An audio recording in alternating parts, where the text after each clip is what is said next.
राम राम साहब, समाज के सभी पधारे हुए बुजुर्गगण और सम्मानित लोगों को मेरी तरफ से बहुत बहुत स्वागत। यूनाइटेड जाट महासभा जब सबसे पहले उसका विचार विमर्श हो रहा था, गठन से पहले मोहन जी से हमारी बातें हुई, जो कॉमन जो क्वेश्चन होता है हर किसी का, हमने भी किया।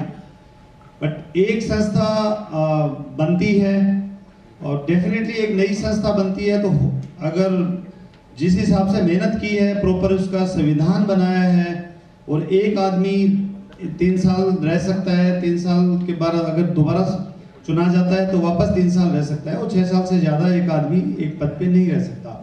तो एक प्रॉपर संविधान के साथ में संस्था शुरू की है। समाज की संस्थाएं काम कर रही हैं, जैसे इसमें कंपटीशन नहीं हो कि मैं ये कहूँगा कि ये कॉम्प्लीमेंट्री है एक दूसरे की, और हमारा जो तरीका है प्रॉपर संविधान के साथ में, एक स्ट्रॉन्ग संविधान है, उसके साथ में हम चाहते हैं कि समाज को आगे बढ़ाने के लिए हमारी तरफ से जो योगदान है वो हम दे पाएं। और समाज को आगे बढ़ाने के लिए जो योगदान देना है, तो हमें भूत भविष्य वर्तमान तीनों को एक साथ ध्यान में रखना होगा और तीनों का सामंजस्य से बिठाना होगा। जो अगर अपन भूत की बात करते हैं, जो हमारा इतिहास है, हमारा इतिहास जो है वो वास्तव में बहुत अच्छे तरीके से नहीं लिखा गया है। और आप जैसे, मैं अगर खुद को याद करता हूं तो स्कूल टाइम में मैं अगर कुछ पढ़ा हूं 12th तक आगे, तो मुझे ध्यान है, मुझे यही एहसास होता था कि हमारे बारे में कुछ है ही नहीं इतिहास में। हालांकि बाद में आप कॉलेज में आए, आपको समझ में आया कि राजा नाहर सिंह जो थे 1857 में, वो भी जाट थे, महाराजा सूरजमल भी जाट थे। आपको कॉलेज में आने के बाद में ये चीजें समझ में आई हैं।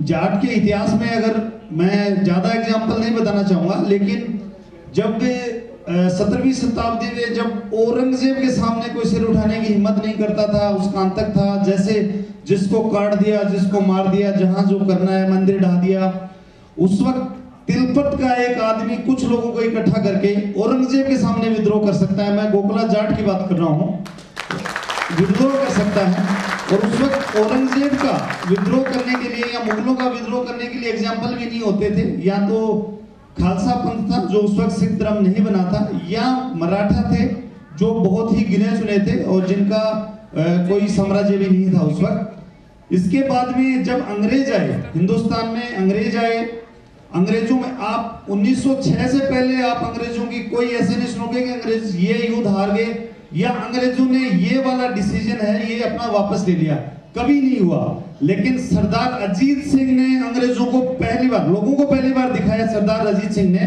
किसानों को इकट्ठा करके कि अंग्रेजों की मांग, अंग्रेजों से मांग बनवा सकते हो, अंग्रेजों से पीछे हटा सकते हो। तो ये एक बड़ी डिमांड थी। आपको अगर हम आजादी के संदर्भ में याद रखते हैं तो हम याद रखते हैं महात्मा गांधी को। महात्मा गांधी 1905 में भारत में आए थे, उन्होंने 1906 से पहले कोई कार्य नहीं किया था। और सरदार अजीत सिंह ने किसानों का आंदोलन किया, पहली बार अंग्रेजी हुकूमत को वर्ल्ड में किसी को झुकाया तो सरदार अजीत सिंह और उनके आंदोलन ने था।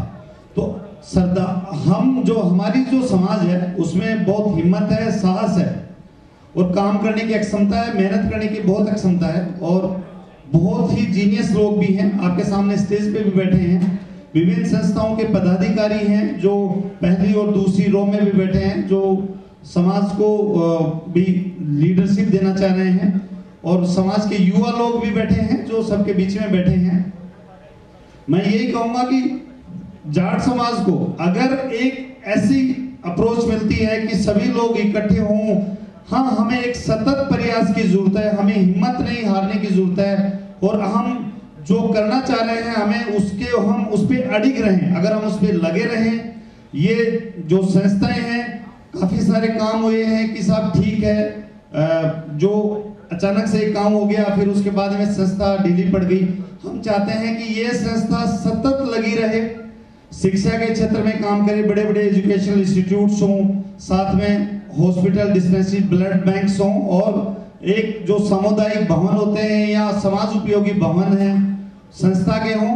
संस्था एक अच्छा, जो समाज का एक अच्छा जो एस्पेक्ट है, जो चेहरा है, वो देश के और राज्य के सामने पेश करे। बहुत बहुत धन्यवाद सर।